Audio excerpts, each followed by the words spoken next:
সহিহ ইবনে হিব্বানের বর্ণনা। ইমাম খতিব বাগদাদি রহমতুল্লাহ আলী তারিখে বাগদাদের মধ্যে আনছেন কাজী ইয়াহিয়া ইবনে আকসাম রহমতুল্লাহ আলী। কি নাম? কাজী ইয়াহিয়া ইবনে আকসাম। একজন বড় মুহাদ্দিস ছিলেন, ফকিহ ছিলেন। খলিফা হারুনুর রশিদের যুগের প্রধান বিচারপতি ছিলেন ইমাম আবু ইউসুফের পরে। তো উনার ইন্তেকালের পরে কবরে ফেরেশতা প্রশ্ন করতে আসে, 3 প্রশ্ন, মার রব্বুক ওয়া মা দীনুক ওয়া মান নাবিয়্যুক। তো বুঝেন তো ফেরেশতার ভাষা কড়া, মার রব্বুক ওয়া মা দীনুক ওয়া মান নাবিয়্যুক, উনি চুপ।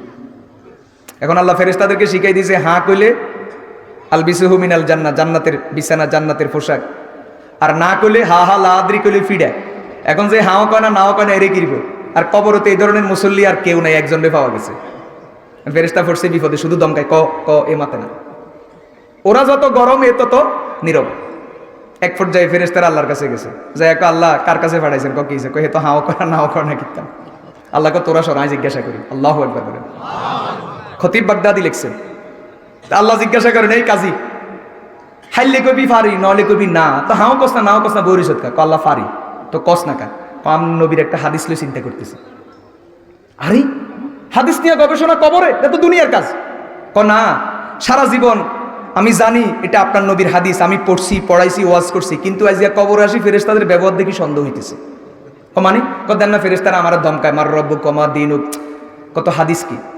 এখন সনদ সহ শুনিয়ে দিয়েছেন, হাদ্দাসানা আব্দুর রাজ্জাক قال حدثنا معمر عن الزهري عن عائشة رضي الله تعالى عنها عن النبي صلى الله عليه وسلم إن الله لا يستحيي الشيبة المسلم। যাদের চুল আর দাড়ি সাদা হয়েছে আল্লাহ তাদেরকে লজ্জা করেন, শরম করেন।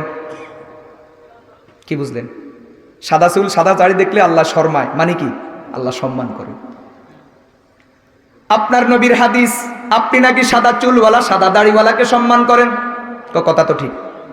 কত হেরা আমারে দমকাইছে কাজী জ্ঞান, যেখানে আপনি আমারে সম্মান করেন হিয়ানে দারোয়ানে আরে দমকায়, এগুন দারোয়ান নয়নি।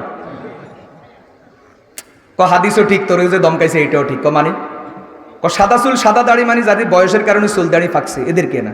তোর কি পাকছে? তুই তো তোর ছেলেদেরকে ওসিয়ত করি আসছ তোর মৃত্যুর পরে যেন তোর চুল আর দাড়িতে সাদা রং লাগাই দেয়।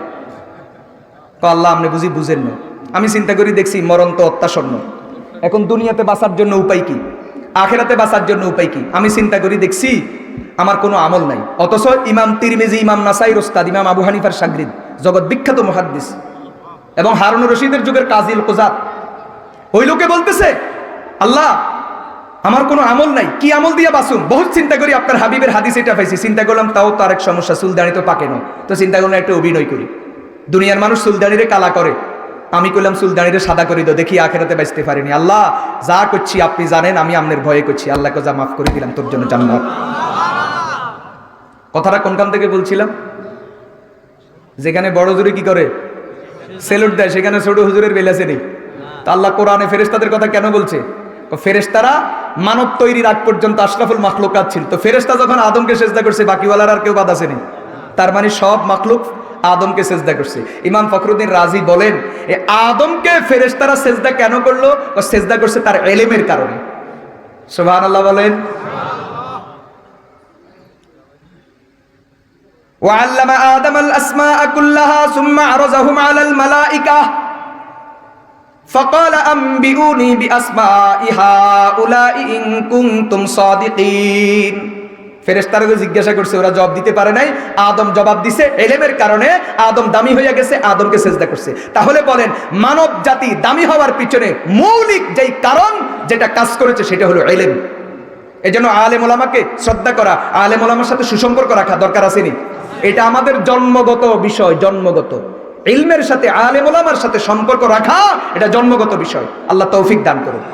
হযরত চলে আসতেছেন, শেষ পর্যায়ে আমি 2-4 মিনিটে আপনাদের কাছে মাদ্রাসার জন্য একটু সহযোগিতা চাই। ইনশাআল্লাহ এখানে অনেক বড় কাজ হবে, ভবনের কাজ হবে, সবক শুরু হবে, মাদ্রাসা শুরু হবে ইনশাআল্লাহ।